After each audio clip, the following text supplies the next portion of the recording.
एक सपने में आया था वो काले चोगे वाला जादूगर, जिसकी आंखों में आग थी और हाथ में एक चमकती तलवार। उसने कहा, तेरे राज्य पर अब अंधेरे का साया पड़ेगा और इसे बचा सकेगी सिर्फ तेरी बेटी। बहुत समय पहले की बात है, बगदाद में एक बुद्धिमान और दयालु सुल्तान हर्षम हुसैन राज करता था।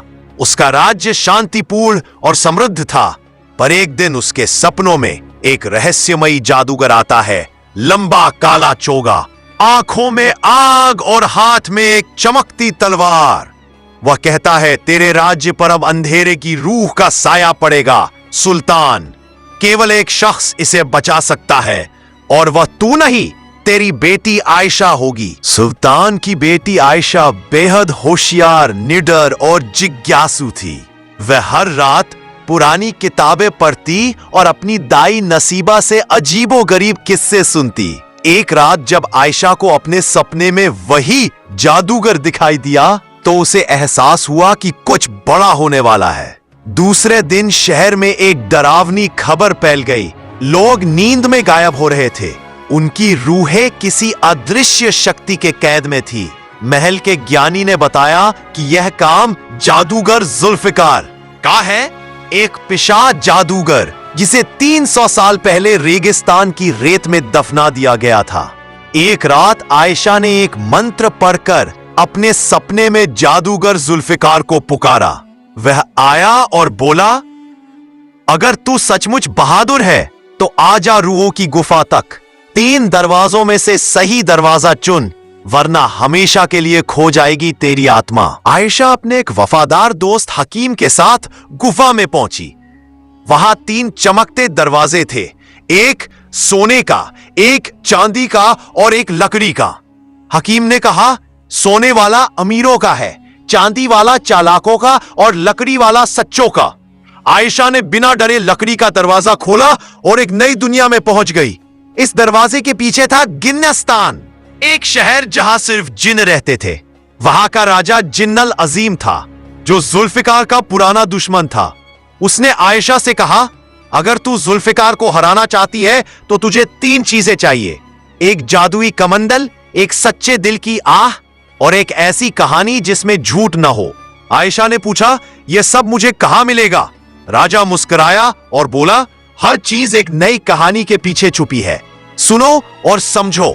एक जादुई कमंडल की कहानी। अंधे राजा और अंधा सेवक। एक बार एक अंधा राजा था जो दुनिया देखना चाहता था।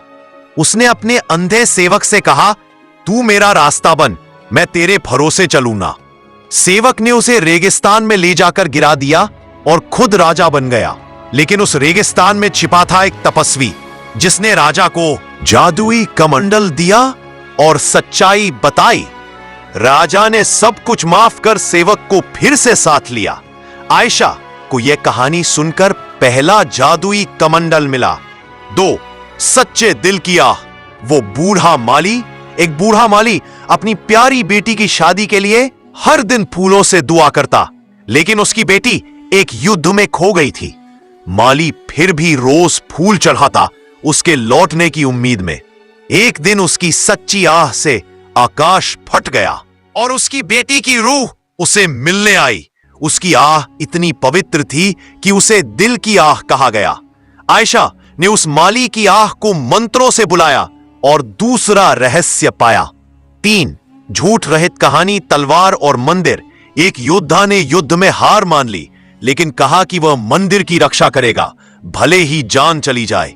वर्षों तक मंदिर पर हमला होता रहा और वह हर बार अपनी तलवार से रक्षा करता रहा।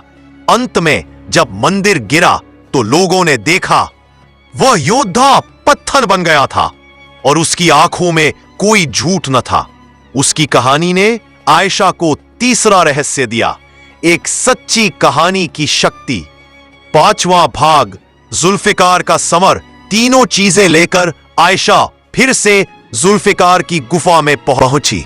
वहां अंधकार फैला हुआ था, रूहें हवा में तैर रही थीं और जुल्फिकार ने कहा, तू मुझे नहीं हरा सकती क्योंकि मैं तुझे तेरे ही डर से हरा दूंगा।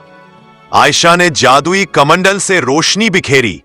माली की आस से आत्माओं को आजादी दी और अंतिम वार एक सच्ची कहानी सुनाकर किया। जुल्फिकार का अतीत जो उसने सबसे छुपाया था।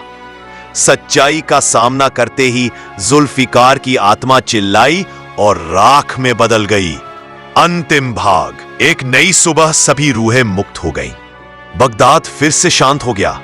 सुल्तान ने अपनी गद्दी आयशा को दी और कहा, सिर्फ तलवार से नहीं, कहानियों से भी लड़ाइयां जीती जाती हैं। आयशा ने एक पुस्तक लिखी, रूहों की कहानियां, जो आज भी अलिफ लैला की 1000 कहानियों में सबसे अनमोल मानी जाती है।